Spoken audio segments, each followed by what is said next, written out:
Hey, I'm Rachel J, and this is Cultivator Kitchen. Today we are making a hot matcha latte, my absolute favorite drink when it gets cold outside. Over 2 years ago, I shared my iced matcha recipe, and this one is prepared a little differently. I can't believe I haven't shared it yet. I hope you're gonna love this. And let me know if you all would like a vegan hot chocolate recipe, and I'll have that one coming up next month. It would be really delicious to share. Leave a comment below. Here are the ingredients that you're gonna need. We're gonna use some maple syrup, organic dark maple syrup, any kind, as long as it's pure maple syrup works. Some oat milk as well, and your matcha. I am using Yamashita matcha.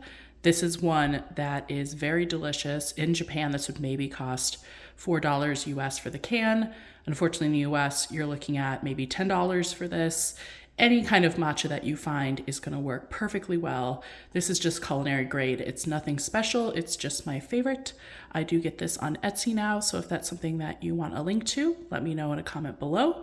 But any kind that you have will work great. It should be nice, bright, and green and smell grassy. I like to buy matcha that's specifically from the Uji region of Japan. Equipment-wise, you're gonna want a nice big mug and also a whisk of some sort. I no longer have my cute, more traditional bamboo whisk, but I am just going to use a metal whisk for this, a small one, so it fits in my mug. So that's kind of a crucial part, is you definitely wanna make sure that this fits. And then a teaspoon. I'm gonna use 1 teaspoon and a half, and just put that right into my mug.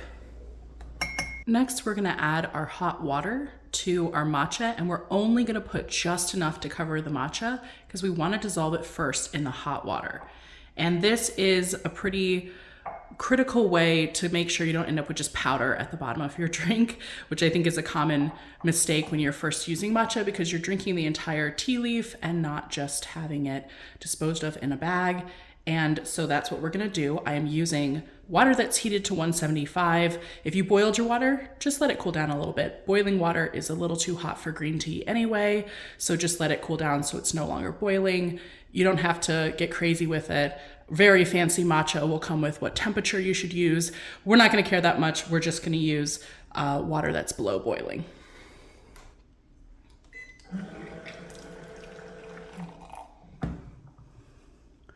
So now that I've got a little bit of water in there, I'm gonna whisk this.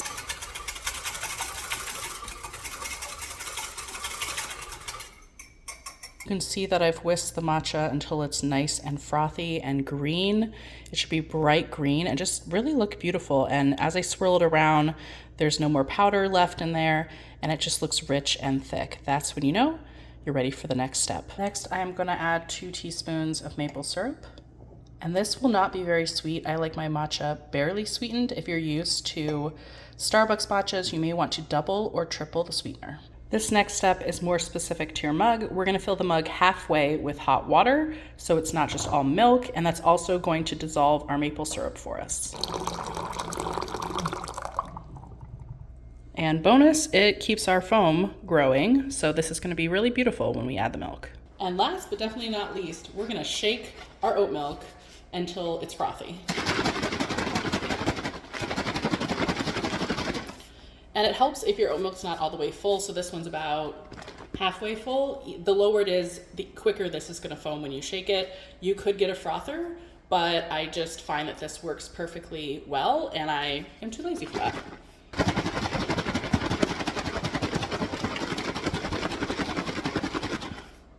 All right, and it's kind of fun.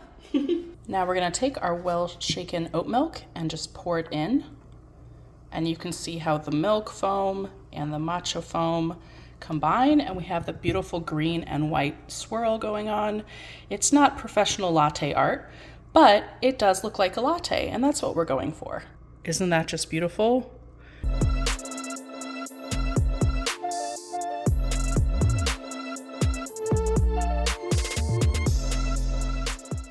I hope you're gonna enjoy this latte and make this for yourself at home. Besides the fact that you'll save a lot from going out, it's just such a warming and comforting latte to have, and it is my absolute favorite to make. I can't believe it's taken this many years to share it with you all. It's very, very not sweet the way that I prepare it, even though 2 teaspoons of maple syrup looks like a lot. So if you're used to it being much sweeter, don't be afraid to add a lot more and make it your own. If you make this, I'd love to hear what you think about it, and I'll see you in the next video.